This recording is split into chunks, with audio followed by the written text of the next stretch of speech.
Okay, guys, sorry we had some technical difficulties. Not sure what was going on. We lost connectivity here. It seemed like we lost connectivity here, so we had to restart everything. So my apologies. So Michelle and Chris, you guys are giving some awesome information. So I just hopefully we'll have our audience will start coming back in, and if not, we'll definitely be able to play this on a restream on YouTube and also on Facebook in Conversations with Shelley page, because actually I wasn't able to share it back to my page, so we're going to work it out. How about that? we're gonna work it out. So guys, so let's go back. I think we were in the the middle of. I was talking to you about your experiences, being in the field that you're in, and then we're talking about the journey to wellness, right? That's your logo. That's what you framed, and it being able to recognize behavior, and then how do you move into the healing, into the wellness piece of it? And you guys were sharing some of the experiences that you have seen as far as youth in the area that you work, into the mental health areas. Can you continue back in on that area for us, please? Yes. Going back to the wellness model, I was referring to all of the model completely within the spectrum of mental health. We also have to take in part that mental health is a big part of physical health, and I think that as a society, we hound physical health a lot more than we do mental health. Now, more people are finding out that more children and teenagers are dealing with depression, and they're dealing with things like suicide, suicidal ideation, and a lot more of this is coming out as research shows. Personally, for me, I feel that the wellness model is something that we need to begin to teach our youth early on. In middle school is basically where it starts, because when I was in middle school, I know for me there was a lot of identity issues, like questioning like your hair, like your color complexion, color complex, your weight. That's something that I struggled with, like, oh, comparing yourself back and forth, like, oh, I have to look like this or I have to look like that, instead of understanding your body type and learning, okay, this is what you need to eat. You can't look like that next young girl or young man next to you because they're shaped differently. So I think for me that if if the wellness model was taught in the school system or Mm-hmm. needed within the school system, that a lot of things would have been different. And so the wellness model goes over the occupational, the spiritual, the intellectual, the pharmacy, physical, sorry, physical, the emotional, and the environment. So I think if a child is able to identify in all of those areas, we're not only preparing them to become adults, but we're teaching them that spiritual, mental health, physical health, financial understanding, intellectual intelligence, emotional intelligence as a combination is what you need as an individual to be healthy overall, and not just hounding on the physical health. And I know another area that a lot of teens lack in is emotional health. The emotional intelligence, especially as you grow older as an adult, and specifically within our community, African American community, Black males struggle within that area because as a child, they may have not been taught that being emotional may be something that is healthy, but in fact, it is. And so that's why within our community, it's taught whatever goes on in the house stays on the house, but mental health therapy and mental health overall is important within our community, a cult as culture, and then also overall as a community, it's important. So I say that uh, the basics of the whole person should be, I mean, needs to be taught in the home, and the parents need to be in, should be in a place where they're implementing these things with with their children within the family, instead of allowing the music to implement these fundamental life skills and knowledge to them, instead of allowing the kids to think for themselves and learn on their own, because that's what's happening. We have a lot of youth that's fiending for themselves and picking up these important life qualities, and they're being misconstrued. We have parents and adults that are still wounded, and they're trying to raise a child. or they're still wounded and they're not in place to raise that child. And with them not being in place to raise that child, that young man, that young woman, again, is feeding for themselves emotionally, is feeding for themselves physically, is feeding for themselves Mm. spiritually. And that goes into so many different aspects within our society, not just culture, but society. Let's take it down to man, which part I want to go to? Let's take it down to emotional. I'm gonna start with emotional. Let's say Okay. we're gonna go with both sex, male and female. You have a young woman and a young man that's parents are not in the home or not active in their lives, and they're trying to learn who they are emotionally. If mom is not in place, if grandmother is not in place, not even just grandma, if mama is not in place to teach that young woman who she is emotionally, then it's a possibility that the young man or the next man that walks by easily can get into a relationship with her, a sexual relationship, where though she feels more what's the word I'm looking for? She feels more appreciated. She's more emotionally connected than she is at her own home. You have these young men. We like Michelle stated that we grow up we grow up in the black culture, learning that okay, you're a young man. Don't let, and I'm gonna use these words. Don't let, don't let the world see you weak. Don't let the white man see you cry. Don't let uh your friends see you down. You never let nobody see you when you're down. But if I never let anybody, not even the people that's in my circle, know that I'm Mhm. weak, that I'm hurting, that I'm frustrated, that I'm trying to figure something out, how am I going to process and go through it and mature as a man? I love that. So, can you share? You talked about a couple of things I heard with the engagement towards the parents, and then the children kind of advocating for themselves. So, um, share with me just some of the behaviors because I know your specialty and expertise is in behavior. So let's targeted here so our audience will be able to identify what are some of the behaviors that you recognize or that you see or that we can share with our parents, our listening audience, aunties, uncles, grandparents, teachers, etc., that that are out there that will give us awareness so we'll know that there's something we should address. Okay. So avoidance is a big red flag or indicator. Avoidance can be taken in different perspectives. It can be taken in the eye of, okay, my child is coming into their own independency and they're trying to break off from the cuddling or the shelter of the home. Avoidance could also mean that there's a presence of hurt or frustration there and they don't know how to healthily communicate their frustration or anger. And avoidance behavior could be mom or dad walking into the house, coming into the living room, and the child exits the living room, you know, Mm. or it could be, all right, well, it's time. Everybody decide, hey, you know what, we're getting ready to go down, we're getting ready to go to the mall. Like, oh, and Isolation. isolation. Isolation is one, definitely a key factor. Change in eating, change in appetite, social activity, how they socialize, along with lack of motivation. You can tell within school grades. You can tell with a lot of the times teens will often display what's going on internally, externally. So they will display those characteristics within the school system. So you'll see more youth get in trouble. You'll see them act out. You'll see them get into more fights or talk back to teachers, or you'll see them very combative with their parent. And sometimes kids are not doing that because they're bad or they're viewed Mhm. as being a troubled youth. They're crying out for help.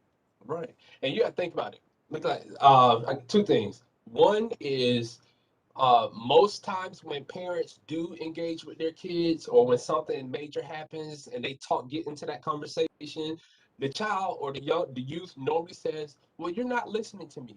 You don't listen to me. And the parent will often say, well, I ask you this or I ask you that. Mhm. And this kid still says, well, you weren't listening to me. You got to think about it.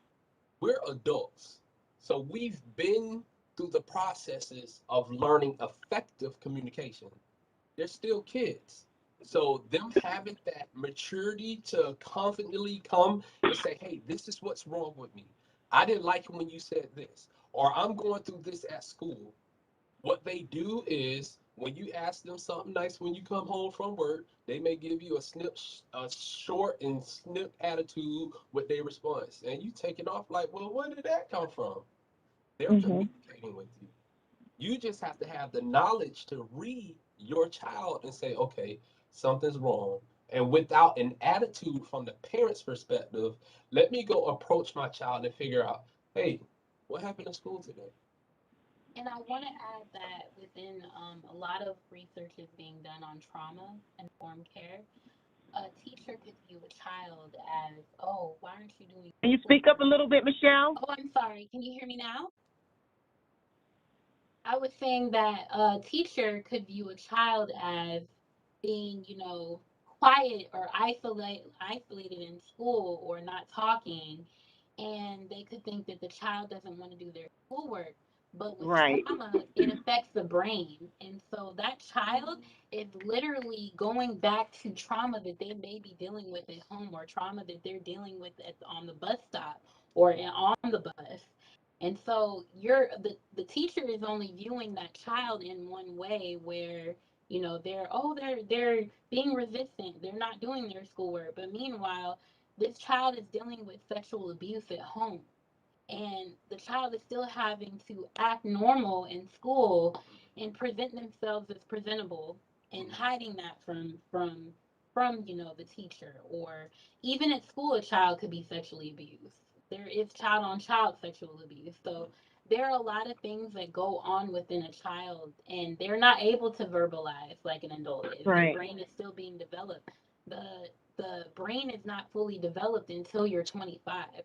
So we cannot expect as a society to allow children. We can't think that children can communicate the same way that an adult does. Of adult. A lot of nonverbal activity is used with teenagers. So I do want You to were I want to give it a real life example that happened here in our county. Okay. okay. So during my time, I'm licensed as a child welfare case manager through the state here in Tampa. And I'm doing volunteer work on the side with youth in the community and at churches, right? So this particular youth is not in child welfare. I'm mentoring, and I had the opportunity to spend some time in the home. Now I'm going two different ways with this. I spent some time in the home with the child. Me as an adult, I'm seeing red flags all over the place. Mom has men, like literally, mom has men coming in and out of the home. The child's leaving late night, coming back early morning, basically living on their own. There's barely food in the house, right? And there's reports coming in from school that homework isn't getting done, that there's behaviors being displayed, that there's aggression and disrespect, the teachers are making their approaches, etc. Right? And I'm on a caught in the middle. And this is where I said, well, I'm giving that example, but this is the rock and the hard place as a mandated reporter that I was put on. I'm already licensed. I'm already licensed in child welfare. I see what goes on behind the scenes and the reality of the youth that are in child welfare. Mhm. And I'm seeing what's going on in the street. And I could not make an honest decision as to what's best for this family. Would it be best for me as a mandated reporter to call and make a report onto what the neglect that I'm seeing? I had to question that because I knew the dirt that goes on behind the scenes with our child welfare. So And that's, then I mean, that is between a rock and a hard place because you're there, and I think you're there in support and to advocate for the child, right? And so I was hearing a couple of things. We're talking about the avoidance and we're talking about the isolation. So those are things that we can pick up as friends, the community, auntie, uncles, parents, when there's a neglect in the home from the parent, that is other people on the outside that can see things and begin to speak up. I mean, that's a tough place to be in, but our children need help. And I think we have to be the voice, figure out who's going to be the voice for the child, because the child's voice is not being heard, but actually you're seeing the action, you're seeing the behavior, which translates to something else that's going on. So we just have to figure out a way between the health professionals, the parents, the teachers, the auntie, uncles, grands, all those, the community, the churches that's around to be able to offer some kind of a safety net for the children. And it just kind of hit my heart because you have a situation, a home situation that's going on where there's neglect. There are some challenges in the system. As you were saying, there's some challenges in the system where you're saying, hey, what should I do? So if you have a situation where you're trying to get the child removed from the home, then is it going to be better to get them removed? What other environments or challenges they're going to run into? So I understand that's why social workers try to keep the family unit together and get the help that's needed. So it's just a lot of needs. I'm hearing a lot of needs, and then at the same time, it seems that there's no true answer, I guess, or one way to address everything. So it's a multiplicity of things going on, and so as a professional, you have to figure out what's the best decision to make for the child, and then I think at the same time, the help that the kids need, because if a child has all of this going on at home, then who do they turn to? Right. And right? Who do they turn to for help?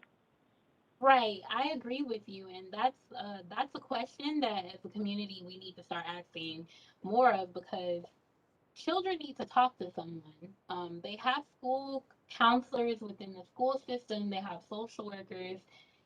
That child may talk to a teacher before they talk to the school counselor or the therapist. They may talk to a friend. Like when we talk about suicide and suicidal ideation, that child could literally be having suicidal thoughts. And then they go home and they're coming up with a plan.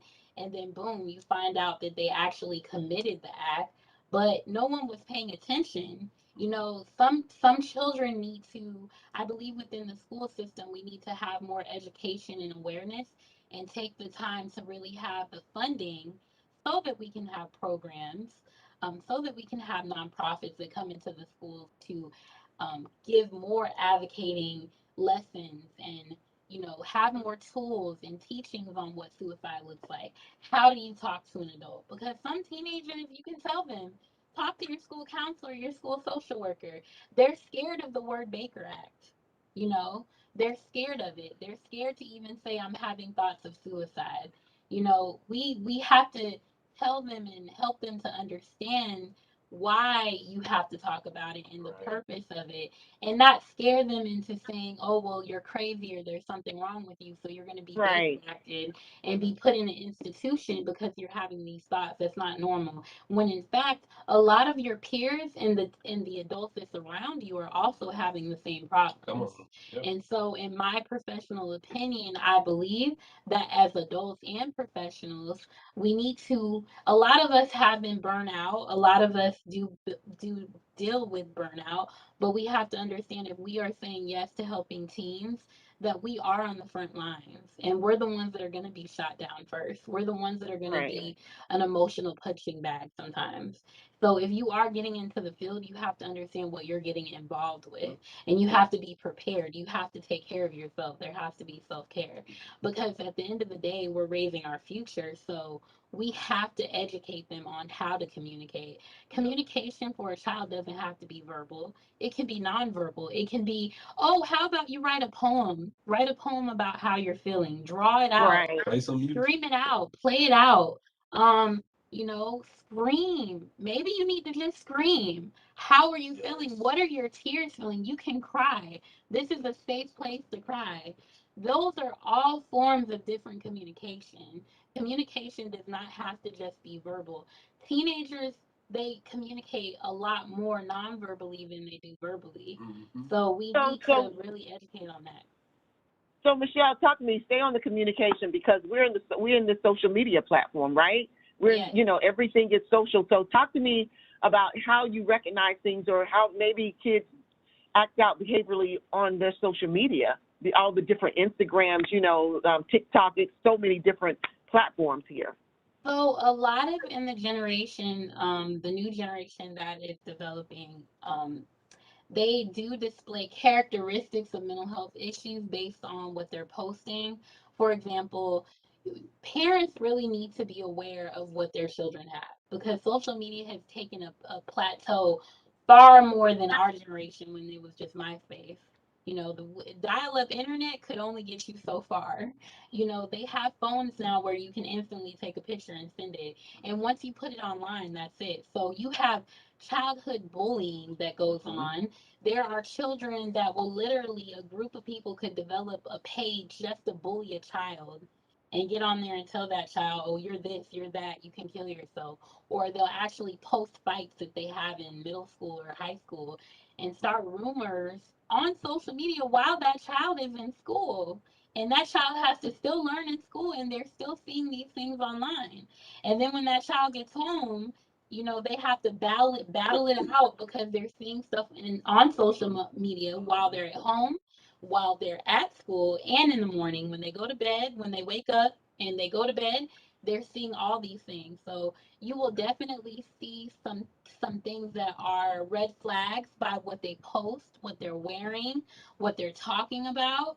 If the child is talking about smoking marijuana or drugs or alcohol or even certain lyrics in songs or even their speaking or their language or even the way that they present themselves, um how they act, over sexualizing. We do that a lot of teens do that now and what they're watching on television. So a lot of teenage girls and boys are growing up too quickly than what they should because of what's being presented to them as a society. And the innocence of a child is kind of being taken. There's some things that should not be revealed to a child. It's in stages. And so we don't really think about the psychological damage that is being done through social media and the media. It's so heavy nowadays that parents even feel that they don't know. That's why education has to happen with parents. They have to get involved and know what TikTok, Instagram, and Facebook is. So that's good. Being aware, and we all know because we didn't have TikTok at the time when my son was in high school. He's a graduate college graduate now, but I did I asked him. I remember in middle school asking him like, what platforms are you on? What social media platforms? And he was like, oh, I'm just on Facebook. That's all. So I just happened to go early to pick him up from after school and came up behind him, and he was out on IG and some other places, and he was going back and forth with this young lady and sharing pictures and stuff. And I'm like, dude. So it's just sometimes you find out different ways, and it was so funny. His friends were trying to notify him through the eye, like your mom is here, stop what you're doing. But it gave me an opportunity. I told him, I said, no, don't stop, keep going. So I sat there and I had him click through everything, and we began to talk about it, right? And I think our kids, they're going to make whatever decisions they're going to make, not in our presence. We know that. They have access when they're at friends' house. They have access different places to different things and exposure. But as you were saying, Michelle, they have the phone, so they have everything at their fingertips. How do we control? I mean, how do we still get our hands around it and be able to have those conversations? Do you recommend that, parents sit down and have just a talk and go through? They'll let them, go through, if you can get that password and go through their information and what's going on in their phone and have those conversations. Yeah. So setting strong boundaries, number one. It's not going to be liked, but it will be respected. Because at the end of Gotcha. the day, you got to remember, kids are kids, and they're going to test boundaries. But at the end of the day, when they have a parent that puts those boundaries in place, they like that. They don't like, I mean, well, they respect that. So setting strong boundaries with your youth on their social media sets a precedence on what is expected from them and what's not expected. So an example of that, I was a house parent at a group home here in Hillsborough County, and within my home, we had the expectation that if about one anybody under 13, if you not 13 and up, there is no social media. If you are 13 and up and you have TikTok, Facebook, Instagram, whatever, I have a sheet that has everybody's account, email, and passwords. And when I get ready to do my checks, I'm gonna do my checks. And if there's any issues on there, we're gonna talk about that. And I'm gonna set the tone as to what's healthy and what's not healthy.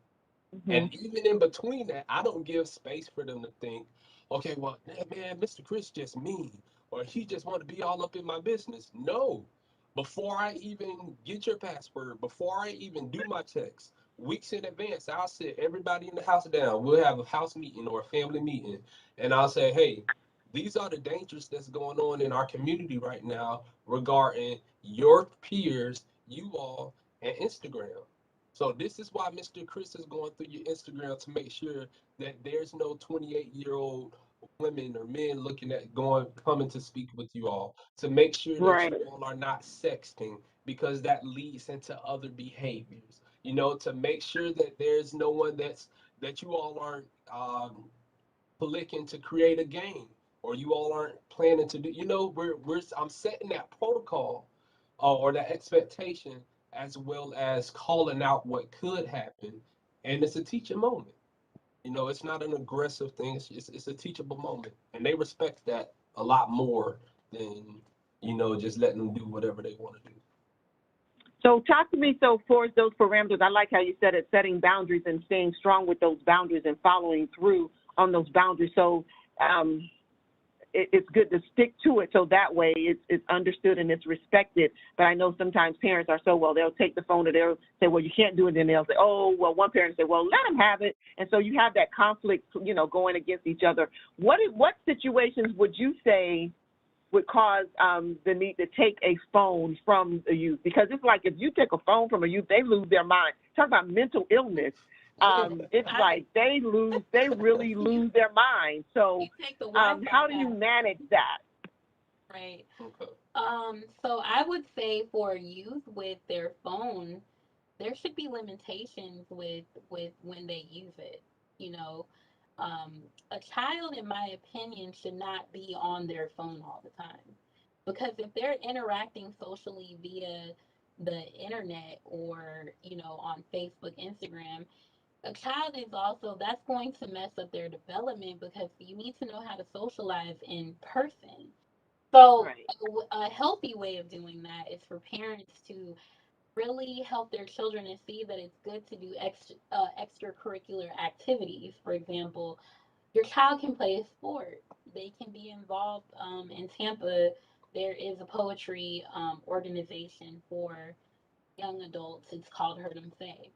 Putting your child in things like that they're interested in is highly important. They don't have to just play sports because you have this fantasy of them becoming the next soccer player, NFL player. Right. Really put your child in what they desire to be. If your child is expressive through the arts, find a community or a place where that child can be a part of that community. Learn to teach them to find the community that is really going to help them grow in the area that they want to become. Let your child's identity be developed based on their interest and not just on what you want them to be. Find out what their purpose and calling is. Um, Navigate them to that area. For example, if your child loves writing, look for writing workshops in the summer. If your child is interested in technology and likes IT, Mac does a summer program that they have. Find things that a child can do, or even teach them how to start something after school. If a child is interested in learning how to do paint or art, and they know at school they may not be able to pick that as an elective, Have the child start something at home or at the local community center. Start an art class. My growing up, I was always involved in my community. Do homeless ministry. Be active in your church. Be active in your community. You don't always have to be on your phone. So I think that if we start pointing children in the direction to even giving back to the community or honing in on their gifts, and teaching them how to use their gifts and having those support groups and places where they can learn that, that can really um, decrease their involvement on social media. And then you can monitor it even more. And not just that, but the village that surrounds them. I was going to say, I think sometimes it's also become for parents like the babysitter. So it's like, to get them out of my hair. So as a parent, you can do what you want to do. Let me just Yes. let them have the phone and do whatever they want to do because now I can get done what I need. So I think we've, sometimes turned the parenting over to social media platforms on the phone. And That's what I I'm saying. think as parents, we have to get back to spending that time with our children, and as you were saying, noticing some of the issues and concerns, and as you were saying with the example, the child saying you're not listening, and that's because I think as parents ourselves trying to be so busy on social media, trying to, do all the things that we probably shouldn't, some of us shouldn't be doing out there as well, trying to have that life, as well. So we're almost as well as competing with the children in this space as well. So there's we all need to kind of take a step back, honestly, and look at how we're parenting and how we're raising our children. And there are things that we can do to change that, behaviors that we can implement to make a difference. And I think that it first starts with modeling the behavior at home. So like you said, like if you're constantly on social media, if you're constantly involved in your business and you have a family, your child is paying attention to that. What you're setting up for them to see, they're going to do the same thing, nature versus nurture. So we have to begin to, model that. So you said something, Michelle, that was very intriguing. One of the Mm-hmm. comment was a lot of parents they'll give their device to the child to keep them busy so they can do what they want to do. That can be seen in different aspects as to, I wanna chill, I wanna relax, I wanna vibe, so here, get out of my face. And there's another aspect of, okay, I'm tired, I'm working, I don't have time. Like, so here, boom, here it is, go. And that goes into on the wellness wheel, that goes into occupational. So when you look Mm. at the form of society right now and how the average person has to work maybe two and a half, three jobs, a full-time job, two part-time jobs, or a full-time job, part-time job, and a side hustle in order to make it, and that's based off when you think about it in reality, not being judgmental, but thinking of it as in the choices that we have made when we were our kids' age. Did we make the best decisions that put us in a good position where we are now so that we can be good and stable parents? If not, we're in that race of life trying to make things happen. And because we're in that race of life, it takes energy from all other aspects within that wellness circle Mm. that affects our bloodline. But if the things that I've learned that I can start teaching my 13-year-old, my 14-year-old, my 7-year-old right now, hey, no, you don't need to spend 3 hours on Instagram before you go to bed. Go 45 minutes on your homework, go do some research, read a book. You find out what you want to do when you graduate from high school. You're preparing them for when they get out of high school and step into their young adulthood, that they don't have to repeat this unhealthy wellness circle. And I think that also that one of the things that we need to do is that with the wellness wheel, that really should be used as criteria within our community. Like, we can put that wellness model in the criteria when we teach nutrition. Um, that should be implemented within the school curriculum so that they can educate children within the public school system. Also, just within whether that's private, charter, or public, that can be something that I think is highly important. And I want to throw this in real quick. It's on the side note. I've been listening to a podcast. I'll give them their props. It's Black Entrepreneurship Blueprint on Spotify, and they threw something out as it relates to our occupation, our occupations. They have a Mm-hmm. podcast out that talks about chasing paper versus chasing purpose. What's the cost? So are we when we're working, like even whether you're in your 30s, your 20s, 40s, or 50s, if you can stop and identify where you are with your occupation, are you working every day just to maintain and neglecting who you are on the inside and fulfilling what you feel in your heart is truly you? Or are you working to obtain, gainful income to support your purpose and support where you want to go? And then when you get to where you want to go, you can leave that occupation and fulfill your dream or your goals or your purpose. So within the occupation, want to say something? No, you're fine.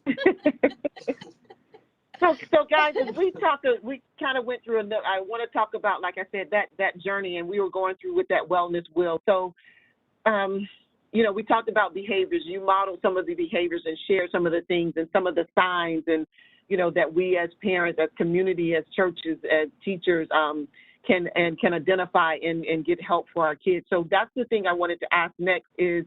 Um, on that journey to wellness, what are some of the things that parents can do, some of the things that our listeners can do to support? So if that's reaching out to you guys, give us your information.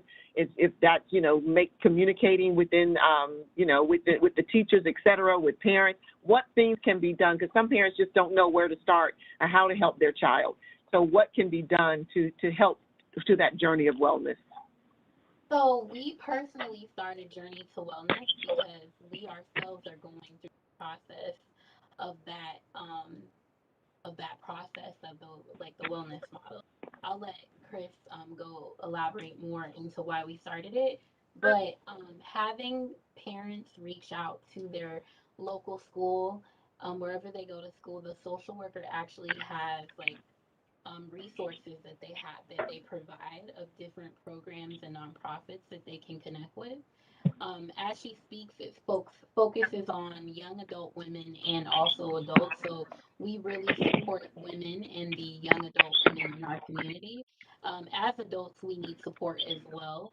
And we need to make sure that our mental health is intact so that we can help our youth and that we can pour into them. So that is why I go heavy on helping adult women as long and along with helping young adult girls. So we do both. Chris will tell you more about his organization and how he does that. So we also provide a platform where we do mental health and poetry together as well. That is why we have the open mic that we do. And in addition to that, we provide online coaching classes and workshops. We provide a lot of resources that are free for the community, and they can find that information at As She Speaks coaching events on Instagram and on Facebook. In addition, Mm-hmm. they can also look it up on As She Speaks coaching on Instagram and on Facebook.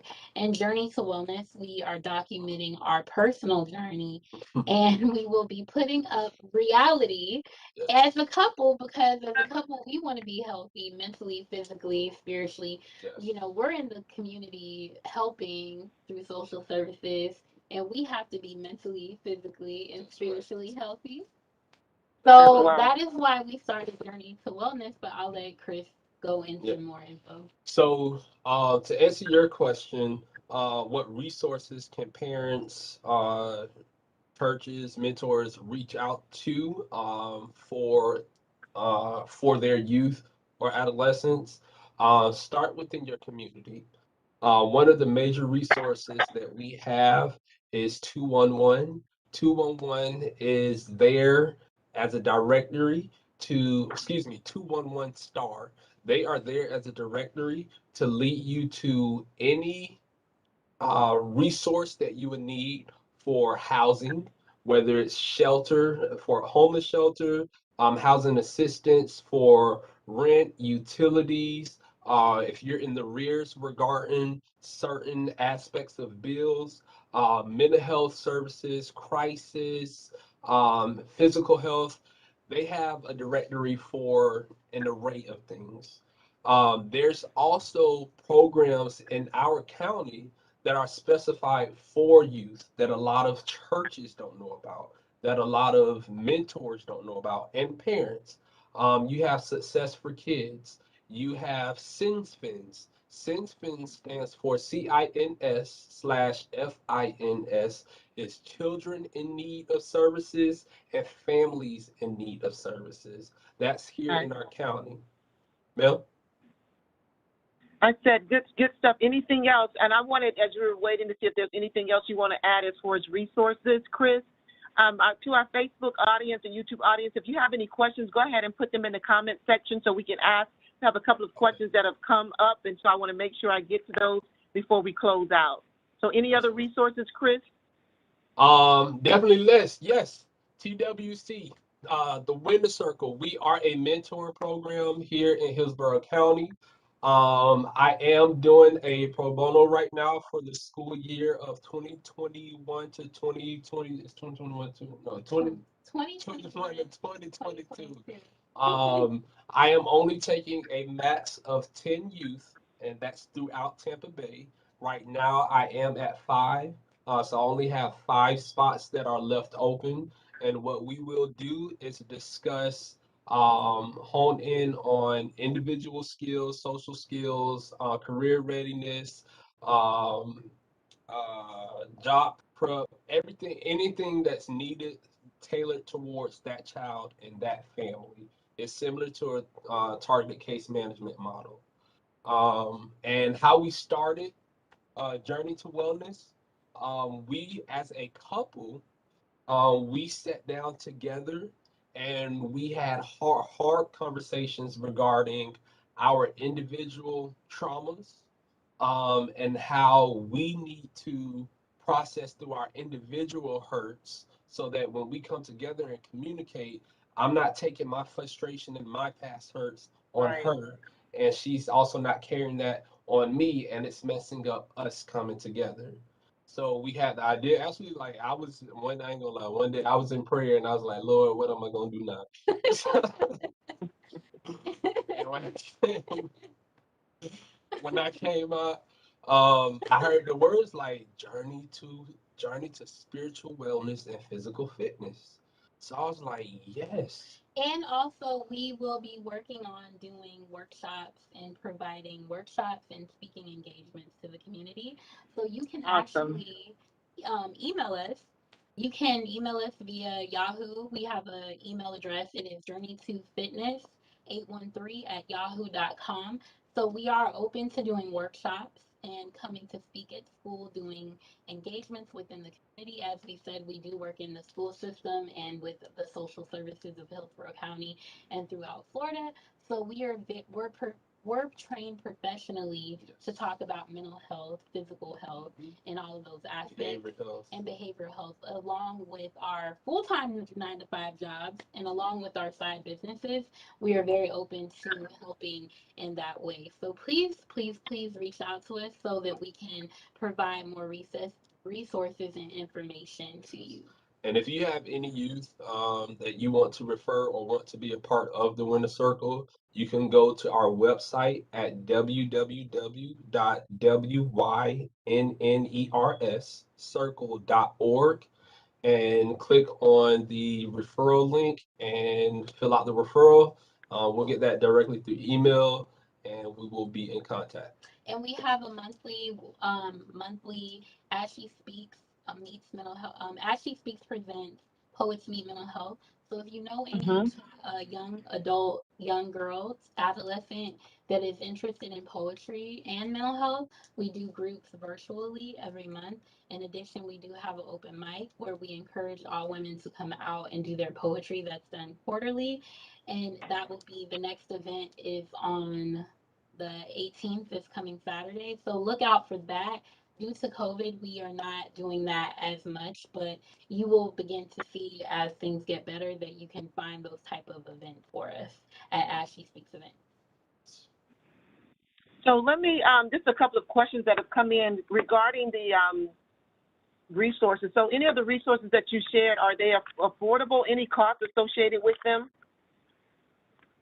So So with what he was referring to with the 211, a lot of the nonprofit agencies, they are some of them are free and some of them go based on income, and some of them work with you and they have scholarships and funding that will help with that. One of the another really good nonprofit is called Victorious Living, and so you have nonprofits like that that really help think of your financial situation and what type of where you are at financially and how that can budgeting and preparing budgeting, you. parental Hmm. coaching, youth mentoring, parent mentoring, decluttering, reorganization, all that stuff.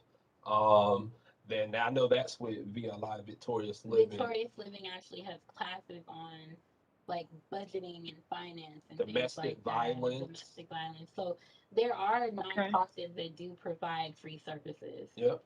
And with as it relates to if anyone needed assistance with like billing or utilities and things like that, you do have, I believe it's the Lee Davis Center Hmm. off of 22nd. There is no charge for those services. They're there to Mm-hmm. help the community. The protocols and expectations that they have is that whoever is in need of assistance, that their name must be on the lease of the vacancy here in the county. And normally they have an allotted amount of money that they receive each year to disperse throughout the county, and it's just like first come first serve. If you get there, not to manipulate the program, Yeah. no.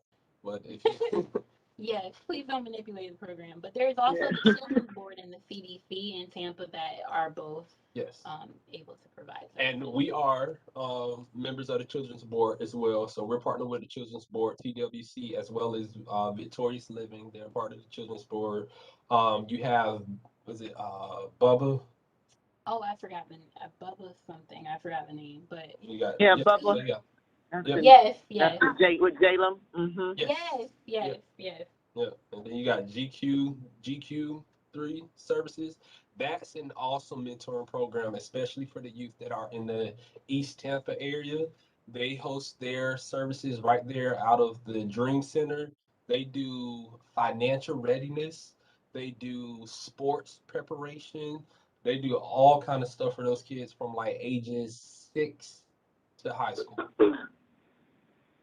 Wow, you guys have provided a tremendous resource, and we'll definitely go back and capture, and I'll put those links in the space because a lot of times I always say that knowledge is power, but it's what you do with it that determines the outcome.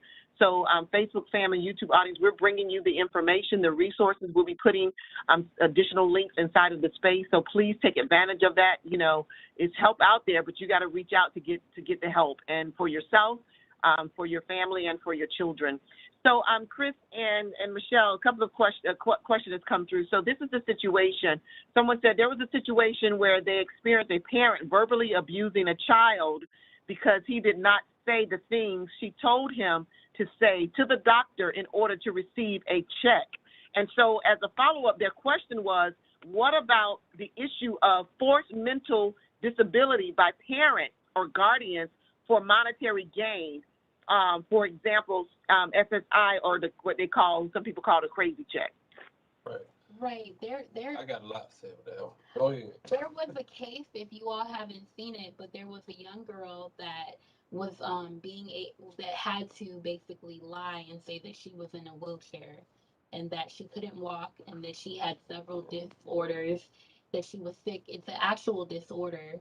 that happens that a parent can have where they psychologically start to believe that a child has mental illness or different disabilities, and the woman basically lied, and then the daughter ended up killing the mother, and then she had to go to jail, and then there was an entire movie about it. But when those things happen, that is definitely neglect and abuse, and it has to be reported, which is why doctors, therapists, document everything that you deal with when it comes to a client or a child. You have to document, and you have to have it written up, and you have to report. Reporting is highly important. I know that sometimes it can feel overwhelming, but as mandated reporters, we do need to report those things because that child's life can be in danger. So depending on where your position is, when you heard that information, I'm big on calling the ace a ace and a spade a spade. So I'm going to use myself as an example. If I was in case management and I'm working with a family and a child comes to me or and tells me, hey, my mom is making me say this or do this while I go see the psychiatrist. Number one, as a case manager, I will document and put that in my notes. Number two, as the parent's case manager, I won't allow the child see me do it, but I will communicate with that parent face to face and let them know that what they're doing is illegal and what you're doing can lead to more harm than good. And then when you look at it on, I'm trying not to. Shorten it. I'm trying not to. On a side note, when you look at it on a spiritual perspective, um, life and death lies in the power of your tongue. Yes. So what I'm speaking over my child in order to get money, number one, the word calls it ill-gotten gain. And there's no way that God can bless something that was ill-gotten. Secondly, I feel you. Secondly, it's yeah, I'm leaving it at that. That's a Because y'all gonna pastor, get you y'all gonna He's gonna end up he's gonna end up preaching a whole sermon because I'm like, I hear the voice coming. Yeah. So someone asked that you expound on the IEP programs within the school system. So any feedback on that? And definitely from the label standpoint, we were talking about earlier, for troubled kids or kids that are labeled, so the plans that they might have them on. Talk to us a little bit about that. So a child could be given so when a teacher notices that a child is having academic or behavioral issues, they will tell the school social worker or the school counselor, and they will be tested within the school system. Some parents will also have the child tested outside of the school system, but once they're tested, then they're going to check everything. Then they're going to come up with a diagnosis. Then they're going to come up with an IEP to help them develop in the way that they need to. So they may need accommodations. In some form or fashion, it can be very helpful, but parents have to be very careful about how that is a reflection on that child's behavior. Some things are meant to be private. Children don't need to know everything. So, as a parent, you really need to be active in being a part of that IEP plan where that social worker and school counselor are telling you things. Do your own research, learn what they're saying, identify with what they're saying. If they're saying that your child has ADHD and you know that your child doesn't have ADHD, advocate for that. Some things are misdiagnosed, some things are just put on them because those are some of the things and behaviors that they're seeing. You may see a different behavior at home, or that child could be struggling with the way that they learn. They are being expected to be one way as a learner, but really they're a kinesthetic learner and they have to touch and see, so that it's being portrayed that they have a learning disability or they have this or they have that. So it's really important to make sure that your child is getting the most support that they need. And then being very, very careful with that child on what information you're giving them. For example, don't tell your child, well, because you have ADHD, you're gonna have these struggles at school. Well, you're acting like that because you have ADHD. Don't do that because it cripples a child, and then also you're labeling them. So be careful A barrier, yes. So be careful about what you're speaking over your child. Be limited in some of the information. Instead, model it for them in the way that they can learn and behave without putting those labels on So them. I think overall, to wrap that question up is for that individual having a conversation, a heart-to-heart conversation with that parent. It doesn't have to be so obstruct or intrusive, but it's a heart-to-heart to let them know, hey, what you're doing, what they're doing, and how it can have a long-term effect on that child, even as an adult. Having that conversation and educating them will be a benefactor, and then at the end of the day, they have to make their decision. That's true. And also, I Gotcha. wanted to point out, be very, oh, I'm sorry. You were going to No, say you're something? fine. Go ahead. Oh, I was gonna say also be very careful on what type of medications that you put your child on. Research. So if they're being diagnosed with something and they're saying, well, they need to be put on Adderall or Ritalin or just these type of things, be careful on what you put your child on, and just make sure that your child is not suppressing their emotions. Because most of the time, children can develop out, they can grow out of these behaviors if they have the proper support.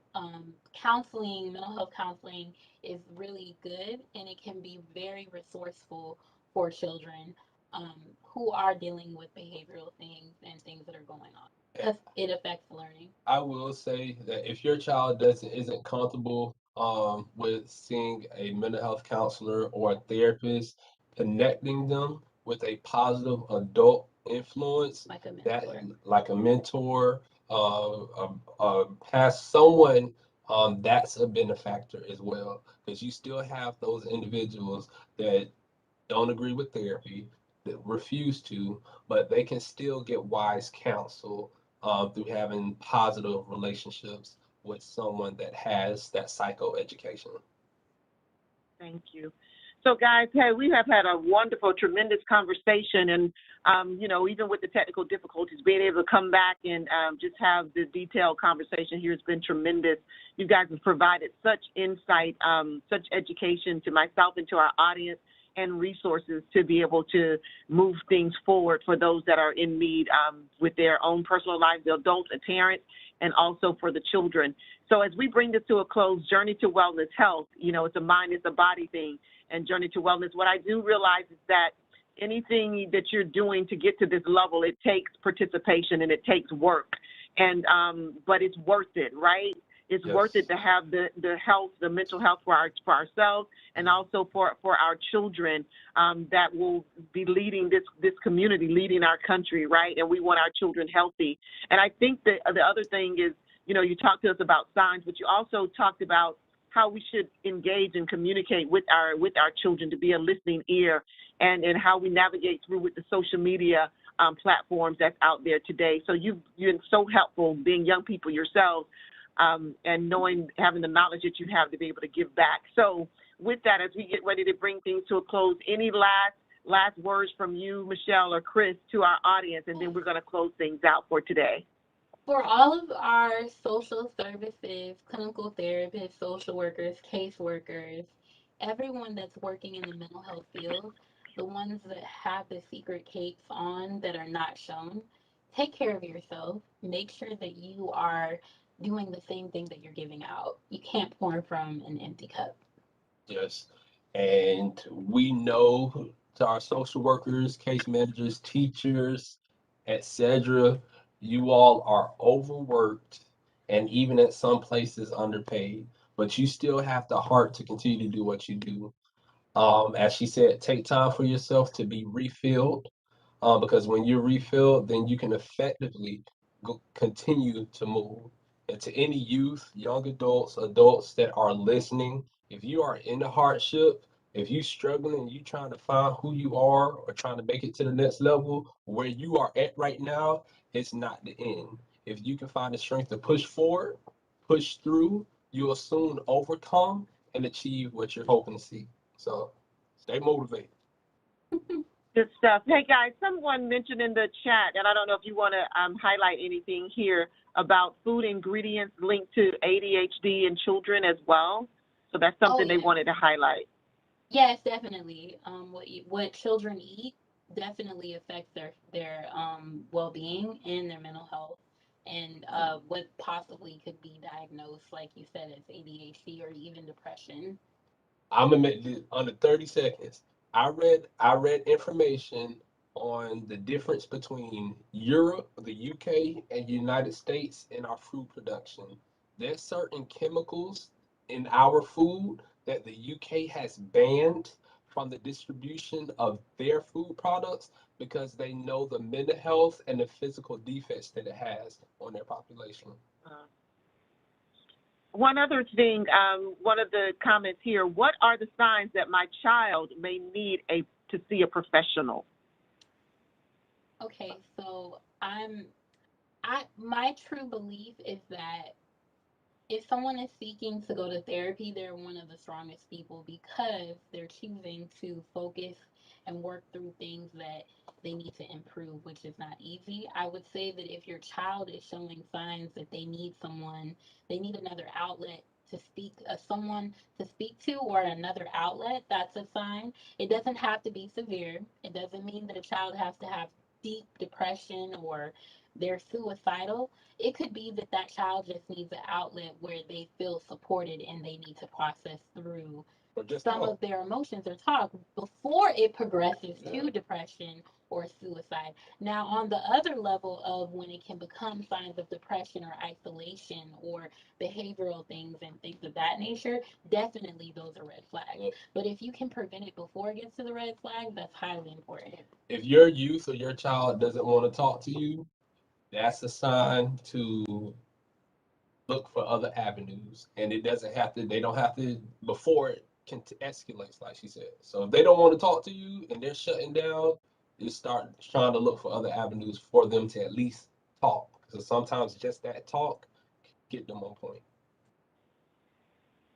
Good stuff. All right. So let me ask, because sometimes we have young people who are at the age, they're grown, 20 and 18, 19, 20, 21, and that age group that, especially when they get past 18, that they're really grown. How do you help those kids where they're struggling, they have anger issues, they have all kinds of emotional issues going on? So as parents, how do you help your child, your young adult child, actually? Don't be a helicopter parent. You have to allow your child to learn how to grow into their adulthood. You can support them, but you cannot control the life that they live. You have to allow them to develop. One of the ways you can support is encouragement. What words you say, affirmation. Remind them of who you see them as, not of what they're not. Remind them of who you see them as and what they're going to become. Speak truth into them. Don't speak lies. Don't speak in your anger. Don't take your anger or hurt or frustrations out on them. Recognize your own hurts and trauma. Don't pass that down to your child. Get yourself in order. Tell your child, like, if you notice that some of the things that they're dealing with, you dealt with, be open, be vulnerable. Talk with your child about some of the experiences that you faced and that you Hmm. had to have healing in. Teach your child what hurt really looks like in a tangible way. Being authentic is so powerful. Being vulnerable is so powerful. And around in that age group is when your identity is really taking forth in the world. So remind them of what it is to be vulnerable and to be honest about what they're feeling emotionally. And not only that, but be direct, be honest, give them space. And if they just a knucklehead and they just want to Let them have mess their up. freedom, let them knock their heads a couple of Yes, times. And when they're ready to Right. come back, then let them come back. yes. Like she said, don't be that superhero parent wearing the S on the cape. Super captain save my son. If they want to hit the head, let them hit the head. Prodigal son. And at the Yeah. right time, because they got to get it out at the right time, they're gonna come back. Just have that open door, have an open door Right. policy, Right. so that when they do fall, they know they can come back to mom, they can come back to dad, they can come back home, and they can get. It's a teaching moment. So you can have that Gotcha. teachable moment with them and send them back out. Well, definitely, Christopher and Michelle, this has been a tremendous conversation today with Shelley, and I'm thanking you guys so much for your candidness, your honesty, your authenticity, and for sharing your expertise. This has been a tremendous session that I know is going to be shared and going to help plenty of parents, teachers, those in the social work field, advocating for our children and within our churches and community, things that you've given us nuggets of how we can engage and help ourselves and help our children. So thank you guys. It's been an honor having you all here on Conversations with Shelley today, and I hope to be able to have you back, come back and share with us again. And as we get ready to close out, I know, Michelle, you talked about yourself as far as a poet. You talked to us about you being a poet, and I definitely would like for you to share one of your works as we close out. Yes. And then, again, I would like to say we had some technical difficulties, so my apologies. This was a tremendous talk, and the technical difficulties did get a little bit in the way with some of the freezing of the frame, but I'm glad we were able to come back on the second half and have the conversation with you guys. So, if Michelle, you would go ahead and share your poetry with us, and then I'll do the final closeout with our audience. I had one that is very important to me. I wrote it about maybe a year ago. Poetry is significant to me because it allows me to use mental health and the things that I have experienced even as an adult, and that's an outlet for me mentally. And I've been writing since I was a little girl, so I'm very passionate about poetry because it also is geared towards mental health. This poem that I wrote is dedicated to all of the social service superheroes, and I'll go ahead and perform that for you all. Therapists need therapists too. We are often the first to get shot down in the war of mental health. That man, that woman soldier left behind in the war of mental health, we are forgotten. We are the ones with the hidden capes. We become the band-aids to the broken, slain and hurting, but yet we're the ones who are secretly hurting. We are constantly in disguise, the ones wearing the mask and cape, having to fight the villains of depression, anxiety, and suicide, and we do not always win against them. Sometimes they defeat us and we become just like them. Imagine being a journal to carry the broken pieces of stories never told, being a battleground for the tears that are collected in jars with no room for yours. Having to hold every emotion in until it feels like you want to explode yourself. Or being a cutting board to constantly make the pieces of others come out whole when you yourself are disfigured. To the point that you become broken yourself, unfixable, unrecognizable. Do you know how it feels to be the token of someone that is broken day in and day out, and no one can hear your cries? Many say that it is rewarding, but we are too afraid to talk about the pain and the hurt that comes with it. For the late nights of tears, crying out fears of others, for not feeling that you can be your own, becoming immune to being numb. We can be the walking dead. Our emotions can be like a distant relative you haven't seen in a while. When it becomes part of you and it wants to visit, it becomes unwanted.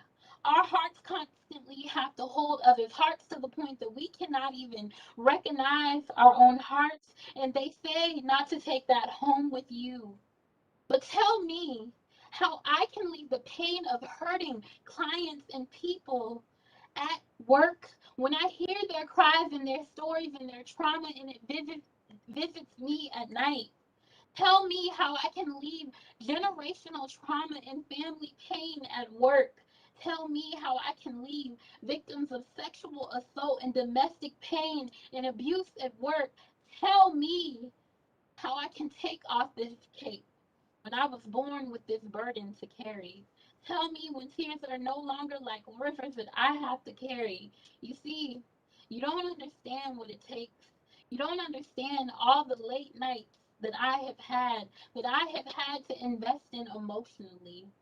You don't know what it feels like to constantly be an umbrella even when it is not raining and the sun is out. You don't know what it feels like to hold stories that can never be told. or hear the healers and be the healers of those that are unwilling to forgive? What happens at night when we hold the pain inside of us and it taunts and haunts us daily? Our trauma that we experience reads us. The amount of cells in our brains that is weakened daily because of the constant brain surgery that we must commit and do, then the side jobs that we have to carry because this field doesn't pay us like doctors. In some kind of way, we still have to make it through because we have bills ourselves. How does one person do a four-person job and not get paid for it? We are the doctors of the mind without the PhD. Our jobs are not easy, and these are the days where we feel like giving up. When we can't make it through, but we find deep inside of ourselves that superhero that is willing to go after it anyways. Do you know how many days that we have sat in our car without having a lunch, without hearing or seeing our pain? Do you know what we have to do when mileage on our car goes up or we ourselves find ourselves in a ditch? You don't know what we feel daily. You only see what we show you. But deep down inside, we are the superheroes with the capes that are hidden. We are walking crisis units without the medication to help us bear. 24 hours a day, our minds are walking and working in this mode. I now understand why they call us shrinks, because we are shrinking in a world that has forgotten about us. Woo. That was intense. Yes. Thank you for bringing that awareness. Therapists need therapists too. So we're talking again about health. It's a mind, it's a body thing here, guys, on Conversations with Shelly. Real authentic conversations and how we can help ourselves. So we have to be there for each other. We have professionals, those with expertise, those that have their own stories, have gone through things themselves, and now figuring out a way to be able to help our community, help our young people, help adults, and help couples. So thank you. You have graced us and blessed us today, Michelle and Christopher, with your words, with your expertise, with your wisdom, and with your resources. So with that, guys, see us next time on Conversations with Shelly. Remember, I love you, but God loves you best. And until the next time, join us as we continue this series on health. It's a mind and body thing here at Conversations with Shelly. Let's do just that. Let's talk about it, and let's help each other. Can you say bye to our Facebook and YouTube fam, Michelle and Chris, until the next time? Yes, and don't forget to follow us on Journey to Wellness. Bye. All right, family. Love. Bye, everyone. Until the next time. Bye-bye. Real and informative, different and refreshing. Conversations that relate to you. Welcome to Conversations with Shelly, live from the Soul Cafe, every Sunday at 5 p.m. on Facebook Live. It's Conversations with Shelly Sanders. She talks about everything: love, family, relationships, social issues. Get ready to dig in and talk back. It's Conversations with Shelly, live from the Soul Cafe, every Sunday at 5 p.m. on Facebook Live. It's Conversations with Shelly Sanders.